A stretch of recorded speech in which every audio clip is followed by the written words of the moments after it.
Welcome to my channel. Dukung terus channel ini dengan like, share, comment, and subscribe. Melanjutkan cerita sebelumnya dari Battle Through the Heavens.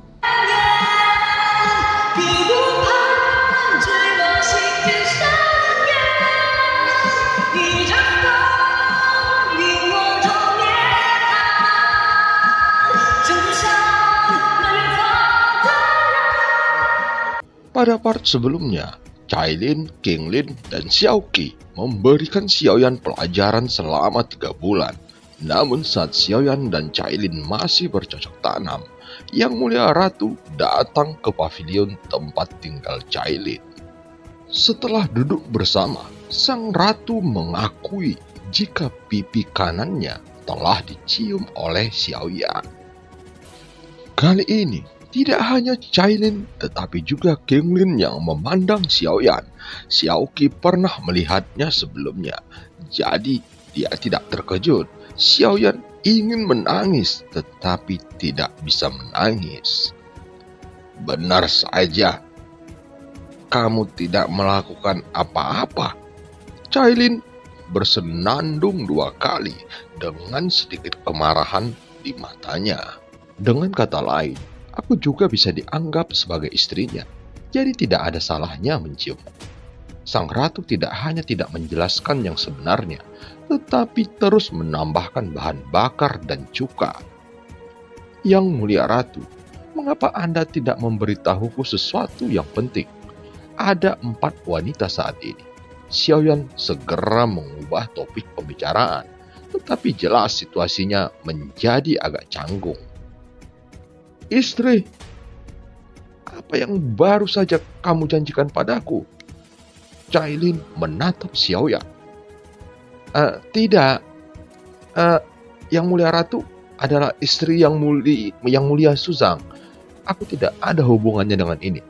Xiaoyan bingung, hampir membenamkan kepalanya ke tanah. Dia adalah reinkarnasi dari Yang Mulia Suzang. Yang Mulia Ratu berkata dengan serius, tanpa menganggap masalah itu terlalu serius. Setelah reinkarnasi, aku tidak akan lagi menjadi Yang Mulia Suzang, dan aku tidak memiliki ingatan tentang kehidupan sebelumnya. Yang Mulia Ratu seharusnya tidak mempermalukanku, ucap Xiaoyan. Ratu terdiam, matanya langsung memerah. Xiaoyan langsung menampar dahinya. Dia sudah pernah mengalaminya sebelumnya. Kemampuan akting ratu bisa dikatakan yang terbaik. Bukankah kamu baru saja menelantarkan anak yatim piatu dan janda seperti ini? Ratu menangis dan bahkan Cailin sedikit terkejut. Melihat ekspresi ratu, dia tampak sangat terharu. Apakah Yang Mulia masih memiliki seorang putra? Xiaoyan juga terkejut. Di zaman kuno, aku dan anakku bertempur berdarah melawan penjajah, dan anakku mati. Air mata mengalir dari sudut mata ratu, dan mata Cailin tiba-tiba melembut. Hanya Xiaoyan yang menatap ratu. Kebohongan semacam ini hanya untuk wanita berbohong kepada wanita. Begitukah? Qinglin dan Xiaoqi sedikit tersentuh. Xiaoyan hanya merasa kulit kepalanya saat ini mati rasa. Lupakan saja, ini semua tentang masa lalu. Aku tidak tahu sudah berapa tahun aku sendirian, dan aku sudah terbiasa. Aku tidak akan memaksakan apapun yang bukan milikku, sayang. Ratu menyeka air mata dari sudut matanya dan mendesah menyesal. Bahkan mata Cailin kehilangan amarahnya dan menjadi lebih rileks. Di antara istri Xiaoyan, Cailin memiliki temperamen yang paling keras. Tetapi sebenarnya, di bawah pengaruh Xiaoyan, hatinya telah menjadi lembut dan baik. Apa yang kamu lakukan? Kenapa kamu tidak menghibur orang lain? Cailin menoleh dan berteriak pada Xiaoyan. Xiaoyan bertanya-tanya dan hanya bisa tertegun. Tidak, aku akan pergi setelah menyelesaikan urusanku. Jadi aku tidak akan mengganggu kehidupan pernikahanmu. sang ratu segera menolak, dan Xiaoyan mau tidak mau mengacungkan jempol pada ratu. Trik pahit, dan kemudian itu adalah permainan yang sulit didapat. Itu benar-benar sangat indah. Xiaoyan tidak berbicara, wajahnya mati rasa. Istana surgawi mengadakan sayembara dan akan memberikan hadiah jika berhasil membunuh atau menangkapmu. Dan seluruh kehampaan Nanling pasti akan mengejarmu. Tidak hanya itu, semua hantu di istana surgawi akan bergabung dengan tim untuk memburu dan membunuhmu juga. Dan sejauh yang aku tahu, mereka telah pergi. Ada formasi besar di alam dewa kuno yang baru saja ku ketahui. Begitu kamu meninggalkan alam dewa kuno, kamu akan dikejar lagi, kata ratu perlahan dengan tatapan serius. Jadi, aku khawatir dan berpikir jika kamu hanya bisa memilih untuk pergi. Xiaoyan sedikit mengeringit setelah mendengar kata-kata itu dan menghela nafas. Istana surgawi benar-benar merepotkan. Tetapi dengan situasi saat ini, lebih baik meninggalkan alam dewa kuno. Jika tidak, aku khawatir itu akan melibatkan semua orang, kata Xiaoyan. Tidak perlu khawatir. Alam dewa kuno tidak takut dengan istana surgawi, tetapi hanya khawatir bahwa kekuatan di belakangnya akan datang. Begitu ini terjadi, situasinya akan sangat merepotkan, kata ratu sambil mengambil cangkir teh. Tidak ada kesedihan di wajahnya, dan wajahnya berubah lebih cepat daripada membalik halaman buku. Tentu saja, selama kamu tidak meninggalkan alam dewa kuno, tidak akan ada masalah besar. 10 Raja Roh tidak punya nyali untuk menjelajah ke alam dewa kuno. Mereka bahkan tidak akan dapat menemukan di mana alam dewa kuno berada. Ratu berkata perlahan. Xiaoyan mengangkat alisnya sedikit ketika mendengar kata-kata itu. Jelas, alam dewa kuno jauh lebih kuat dari yang dia bayangkan. Berapa banyak makhluk abadi yang ada di alam dewa kuno? Dan Xiaoyan tidak bisa menahan diri untuk bertanya dengan rasa ingin tahu. Xiaoyan juga mengamati pertempuran itu. Dia tahu bahwa alam dewa kuno tidak pernah takut pada istana surgawi, tetapi terus menekannya dan tidak bergerak, membiarkan dunia bawah menjadi burung dengan tombak. Tidak banyak, tapi lebih dari yang bisa kamu bayangkan, jawab ratu. Kamu berencana untuk pergi ke dunia yang tidak ada pemilik yang mana? Tanya ratu. Percakapan antara dia dan Xiaoyan, Cailin dan ketiga gadis itu tidak bisa mengerti. Mereka hanya tahu bahwa Xiaoyan akan pergi. Xiaoyan menggelengkan kepalanya saat mendengar kata-kata itu. Bagaimanapun, ratu adalah wanita yang mulia dan dia sepertinya tahu segalanya. Belum terlalu jelas, kata Xiaoyan. Memang dia tidak memiliki tujuan yang jelas, karena untuk dunia tanpa pemilik, Xiaoyan hanya tahu satu nama, dan dia hanya sedikit tahu tentang yang lainnya. Jika kamu tidak memiliki tujuan, aku dapat merekomendasikan satu tempat untuk kamu datangi, kata sang ratu perlahan. Apakah ratu pernah ke dunia tanpa pemilik? Xiaoyan bertanya dengan rasa ingin tahu. Oh, tidak. Hanya ada segelintir orang yang memenuhi syarat untuk meninggalkan dunia sensi. Tetapi kamu bukanlah satu-satunya. Namun, aku juga tidak memenuhi syarat, jawab ratu. Kamu bisa pergi ke alam Suanyin untuk menemukan seseorang. Jika dia masih hidup, dia seharusnya bisa membantumu. Alam Suanyin? Siapa yang ada di sana? Tanya Xiaoyan. Chen Xianyuan. Sang ratu mengatakan nama yang sama sekali tidak diketahui Xiaoyan. Siapa dia? Xiaoyan terus bertanya. Seperti aku, janda yang ditinggalkan oleh Yang Mulia Susang, kata ratu dengan mata sedih lagi, mengungkapkan kesepian dan kesedihan. Wajahnya yang cantik dan mata yang tulus dapat dengan mudah menggerakkan hati orang yang melihatnya. Yang Mulia Ratu, menurut Anda, Apakah ada kemungkinan jika dia membenci Yang Mulia Suzang? Xiaoyan terdiam sejenak. Jika dia menambahkan kebencian padaku, apakah akan sedikit kejam? Xiaoyan berkata dengan senyum masam. Satu ratu sudah cukup untuk merepotkannya. Dan seorang janda yang mulia juga ada di sini. Apa yang kamu takutkan? Kami tidak bisa pergi ke tanah tak bertuan.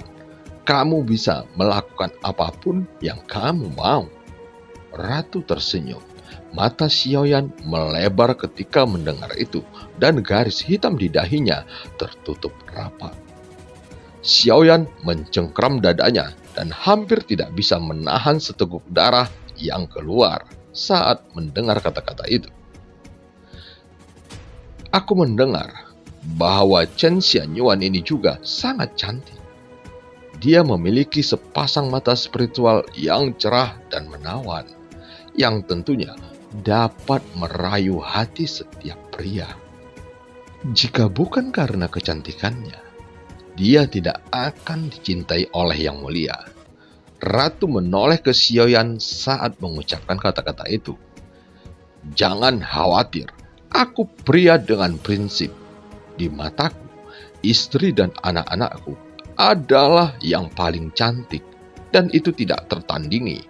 Xiaoyan segera mengangkat tangannya dan bersumpah ke langit. Mulut seorang pria adalah hantu penipu. Coba aku lihat. Hanya ada satu cara untuk mengendalikan seorang pria. Sudut mulut ratu terangkat. Itu adalah senyuman yang jahat. Xiaoyan segera terkejut. Cailin menatap ratu seolah-olah menunggu jawaban. Metodenya sangat sederhana. Potong saja. Ratu melihat ke sosis Xiaoyan dan membuat gerakan memotong yang membuat kaki Xiaoyan menegang ketakutan. Kalian tidak perlu melakukan hal itu. Kalian harus percaya pada karakter suamimu. Apakah maksud Yang Mulia Ratu bahwa Chen Xianyuan ini lebih cantik darimu? Xiaoyan melambaikan tangannya berulang kali. Mungkin ada perbandingan, tapi menurutku seharusnya masih sedikit lebih buruk dariku. Wanita biasa tidak akan mudah mengakui kekalahan atas kecantikannya sendiri, apalagi ratu memiliki kepercayaan mutlak pada kecantikannya. Kalau begitu, tidak masalah, bahkan jika dia memiliki wajah secantik ratu. Aku bisa hanya duduk diam. Bagaimana wanita lain bisa jatuh ke mataku? Apalagi istriku juga sangat cantik. Di mataku, tidak berlebihan untuk mengatakannya. Itu tidak lebih buruk dari ratu. Bagaimanapun juga, aku sangat puas. Xiaoyan membelakangi ratu dan memecahkan tekanan ratu di setiap langkah hanya dengan satu pertanyaannya. Xiaoyan membuat permainan kata. Tidak ada pihak yang bisa menyinggung, dan mereka berdua saling menyanjung, jadi tidak ada cacat sama sekali. Yang Mulia, aku masih memiliki beberapa masalah pribadi yang ingin aku tanyakan kepada Anda. Jadi, mari kita berbicara di tempat lain. Xiaoyan berkata. Ratu tersenyum. Dia secara alami mengerti apa yang dimaksud Xiaoyan, tapi itu hampir sama. Dengan kecerdasan Ratu, Ratu pasti tahu arti di balik kalimat dari Xiaoyan. Jadi, dia tidak berhenti lagi. Berdiri perlahan dan meluruskan jubah kasa putihnya. Sambil berbicara, Ratu berjalan menuju pintu keluar pavilion dengan langkah teratai. Setelah Xiaoyan mengedipkan mata pada ketiga istrinya, dia segera mengikuti Ratu. Setelah berjalan keluar dari halaman, Ratu perlahan berkata, "Katakan padaku, apa masalah pribadimu?" Masalah pribadi. Xiaoyan menunjukkan rasa malu sebelum dia menyadari bahwa dia belum memutuskan apa yang harus dikatakan. Karena kamu belum mengambil keputusan, kenapa kamu tidak pergi berbelanja denganku? Sang ratu tidak marah. dan Xiaoyan yang secara alami mengerti hanya ingin mendorongnya pergi. Xiaoyan tidak menolak. Berjalan dengan ratu di kota kuno para dewa langsung menarik perhatian banyak orang. Ketika dia dikumpulkan oleh banyak tatapan, Xiaoyan sedikit mengeringit. Dia tidak terlalu suka perasaan yang diawasi. "Sudahkah kamu memutuskan?" Ratu bertanya. Dia sepertinya terbiasa diawasi dan dia tidak merasa tidak nyaman. Ya, meninggalkan Sensi untuk sementara adalah pilihan terbaik saat ini. Xiaoyan mengangguk. "Ketika kamu ingin pergi, ingatlah untuk memberitahuku. Jangan menghilang begitu saja tanpa mengucapkan sepatah kata pun," Ratu berkata. Xiaoyan tersenyum masam. Diperkirakan Yang Mulia sering melakukan ini sebelumnya. Tentu saja, kali ini dianggap sebagai perjalanan panjang. Saudara senior telah menyiapkan hadiah untukku. Aku tidak tahu betapa berbahayanya jalan di depan. Bagaimana menurutmu, Yang Mulia Ratu? Hadiah apa yang kamu inginkan? Kata Ratu. "Izinkan aku memberitahumu. Aku bisa memberimu apa saja. Bahkan jika kamu ingin menjadikanku selir, aku juga bisa menerimanya." Ratu tersenyum. Jalan di depan berbahaya. Akan lebih baik memiliki beberapa harta untuk pertahanan diri. Xiaoyan pura-pura tidak mengerti dan berkata dengan wajah yang datar. "Ku dengar Chen Xianyuan bertubuh rata-rata dan tidak terlalu berdada." Ratu tersenyum. Wajah Xiaoyan mengeras. Apakah ini juga dikaitkan dengan payudara? Xiaoyan terkejut saat ini. "Yang Mulia, tidak bisakah kita berkomunikasi dengan benar?" Xiaoyan berkata tanpa daya. "Hah? Apa aku salah?" Sang ratu memiliki ekspresi polos di wajahnya. Xiaoyan terdiam. Dia hanya bisa menghela nafas.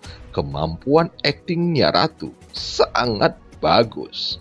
"Oke, aku akan memberimu baju besi batinku dan menjaga agar tubuhmu tetap hangat." Berbicara tentang penyisipan ratu ke dalam pakaiannya, Xiaoyan menjadi pucat karena kaget. "Tolong, bisakah kita tidak melepasnya di jalan, Yang Mulia Ratu? Sepertinya itu tidak pantas," kata Xiaoyan. Sang ratu mengeluarkan baju besi bagian dalam dari pakaiannya dan menyerahkannya kepada Xiaoyan untuk sementara. Xiaoyan tidak tahu apakah akan mengambilnya atau tidak. "Kenapa? Kamu masih tidak menyukainya?" Armor bagian dalam ini terbuat dari sisi Zhu Jiuyin, generasi sebelumnya. Ini memiliki kekuatan pertahanan yang luar biasa dan dapat diaktifkan oleh sumber Qi. Seharusnya tidak menjadi masalah untuk menahan pukulan penuh dari Dewa Petarung Bintang 9. Tentu saja, jangan mencobanya dengan enteng. Tidak ada gunanya jika kamu terbunuh, kata Ratu perlahan. Setelah Xiaoyan mendengar kata-kata itu, keterkejutan muncul di wajahnya. Itu tidak menjijikkan, tapi dia sedikit malu. Tetapi dengan pertahanan yang kuat, Xiaoyan secara alami tidak akan menyerah. Menjulurkan tangannya, Xiaoyan mengambil baju besi bagian dalam dari tangan Ratu. Dengan telapak tangannya di baju besi bagian dalam, dia masih bisa merasakan suhu tubuh Ratu yang hangat dan tidak hilang. Ini membuat Xiaoyan merasa sangat malu dan langsung menaruhnya ke dalam cincin penyimpanannya dan segera mengepalkan tangan ke Ratu. "Terima kasih Ratu atas hadiahnya." Xiaoyan menjaga wajahnya tetap lurus. Melihat penampilan Xiaoyan, mata indah Ratu tidak bisa menyembunyikan kekecewaannya. Karena Xiaoyan sepertinya tidak memiliki emosi apapun untuknya sejak awal sampai akhir. Jika Xiaoyan benar-benar emosional, dia tidak bisa menyembunyikan matanya. "Apakah kamu benar-benar tidak memiliki perasaan terhadapku?"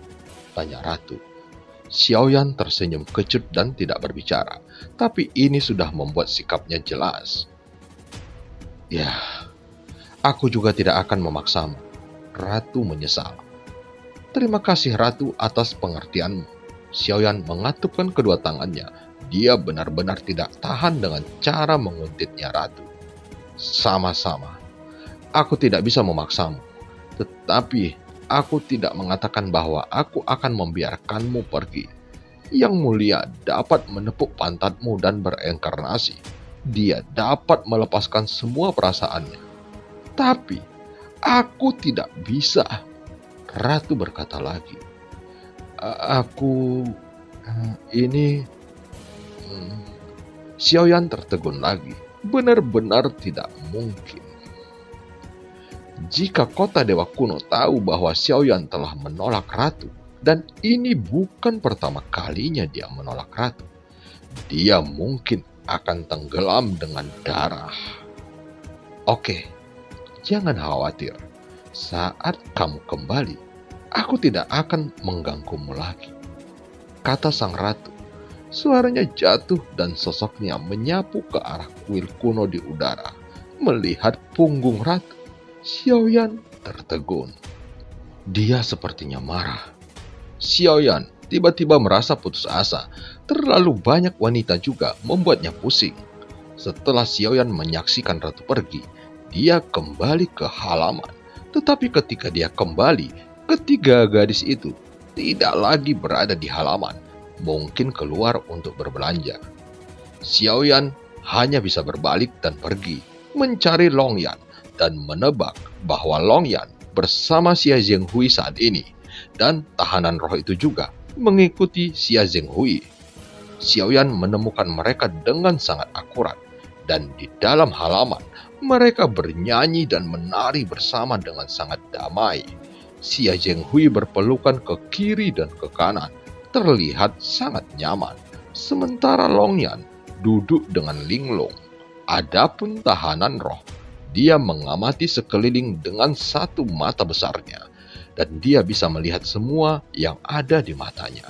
Dan dia terlihat sangat senang melihat penampilan saat itu. Aku mungkin harus pergi.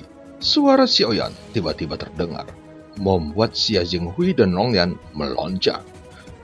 Tuan Muda Xiao, kenapa kamu ada di sini? Xia Zhenghui bertanya dengan heran. Longyan segera berdiri dan menatap Xiaoyan. Dia siap mengikuti Xiaoyan kapan saja. Duduklah Longyan. Aku hanya bisa pergi ke tempat di mana ayah akan pergi kali ini. Jadi, aku harus mengucapkan selamat tinggal kepada semua orang untuk sementara waktu, kata Xiaoyan.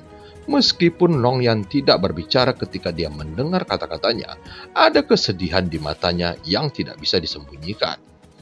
Ayah, aku tidak takut mati. Dimanapun aku ingin pergi dengan ayah. Longyan segera berkata dengan keras. Tempat ini sudah sepi, tetapi suara keras Longyan yang tiba-tiba menarik banyak mata yang tidak baik. Longyan, duduk dulu. Aku tidak akan pergi terlalu lama, tapi aku harus pergi. Seperti yang telah kamu lihat, jika bukan karena bantuan semua senior kali ini, kita tidak akan aman dan hidup. Semuanya dimulai karena ayah. Longyan, ayah mengerti niatmu. Xiaoyan menghela nafas. Longyan mengepalkan tinjunya. Dia tidak bisa mengerti. Dia hanya tahu Xiaoyan akan pergi lagi. Berapa lama ayah akan pergi? Meskipun Longyan tidak pernah waspada, dia jauh lebih dewasa dari sebelumnya. Dia masih mengendalikan emosi batinnya. Ratusan tahun. Jangan berkeliaran selama periode ini. Tetaplah di alam dewa kuno dan tunggu ayah kembali, kata Xiaoyan dan menepuk bahu Longyan dengan berat. Kultivasi tidak boleh diabaikan. Ayah membutuhkan kekuatanmu, tetapi kamu harus menjadi lebih kuat. Xiaoyan berkata dengan serius. Mata Longyan penuh keengganan berpisah dengan Xiaoyan, tetapi dia mengerti apa yang dikatakan Xiaoyan. Dia hanya bisa menganggukkan kepalanya dengan berat. Setelah Tuan Xiao kembali, mungkin kekuatan jiwaku akan dapat menerobos ke dunia maya. Xia Zhenghui memandang Xiaoyan dan berkata, meskipun Xia Zhenghui menyukai wanita, dia menjaga dirinya tetap bersih. Adapun bagaimana dia berkultivasi, ada beberapa hal yang bahkan dia sendiri tidak bisa menjelaskannya dengan jelas. Setelah duduk sebentar, Xiaoyan berdiri siap untuk pergi. Tapi sebelum pergi, Xiaoyan menoleh dan menatap tahanan roh. Ada kilatan cahaya di antara alisnya, dan hisapan langsung menarik tahanan roh itu masuk. "Apa yang akan kamu lakukan?" teriak tahanan roh. "Tuan, aku tidak berjanji untuk bersamamu. Aku belum selesai mengawasi gadis-gadis di sini. Aku tidak ingin membuka ribuan segel." Tahanan itu meraung dengan enggan, tapi tidak peduli bagaimana dia menolak. Xiaoyan akhirnya membawanya ke pagoda emas dan menyegelnya di peti mati dengan klon dari Yuan Shen. Meskipun Goyan tampak ceroboh, setelah meringkas kejadian sebelumnya, Xiaoyan menemukan bahwa Goyan sebenarnya tidak sesederhana yang terlihat di permukaan. Ia seharusnya memiliki kekuatan yang sangat kuat. Ia hanya sengaja berpura-pura menjadi pengecut. Xiaoyan pasti akan membawanya bersamanya dalam perjalanan ini. Tahanan roh itu tidak bernyawa dan tidak memiliki jiwa, karena Janlao tidak akan menghentikannya. Itu berarti dia harus bisa membawa tahanan roh itu. Segera Xiaoyan menyiapkan beberapa hadiah yang disebut prinsip timbal balik. Dia mulai mengunjungi beberapa saudara seniornya satu persatu. Tak satu pun dari mereka yang selamat. Xiaoyan pertama kali menemukan Rancang dan Ye Feiyu dan mengucapkan banyak kata yang menyentuh, seolah-olah kepergian Xiaoyan seperti pergi ke gunung pedang dan lautan api, dan kata-katanya gelisah. "Aku pergi. Aku khawatir perjalanan ini." Xiaoyan menghela napas panjang. "Senior Rancang dan senior Feiyu, akan sangat bagus jika kalian bisa membantuku sedikit. Ratu juga memberiku baju besi pertahanan yang kuat, yang memberiku kepercayaan diri." Rancang dan Ye Feiyu mendengarkan Xiaoyan. Dia juga penuh emosi. Di bawah kata-kata menyentuh Xiaoyan, seolah-olah dia berada dalam situasi neraka. Rancang mengeluarkan bola dewa pengunci, dan Ye Feiyu memberi Xiaoyan serangkaian gelang 6 segel. Bola pengunci dewa ini bisa menjebak orang yang kuat di bawah keabadian selama 100 hari. Setelah gelang 6 segel diaktifkan, itu juga dapat memberikan peningkatan atribut penuh, dan itu dapat diaktifkan hingga 3 kali. Xiaoyan menangis dengan rasa terima kasih, membuat Rancang dan Ye Feiyu merasa bahwa apa yang mereka berikan terlalu sedikit. Xiaoyan tidak berhenti di sini. Setelah mengucapkan selamat tinggal pada Rancang dan Ye Feiyu, dia menemui Liu Er lagi. Melihat Liu Er, Xiaoyan menghela nafas dengan menyesal, seolah-olah menghadapi musuh yang tangguh. "Kakak Liu, aku akan pergi. Aku khawatir perjalanan ini." "Kakak Liu, aku mengerti." Setelah selesai berbicara, Setelah Xiaoyan selesai berbicara, Liu Er mengeluarkan produk uniknya, yaitu benang emas. Menyerahkan 3 tongkat kepada Xiaoyan, mengambil benang emas itu untuk membunuh.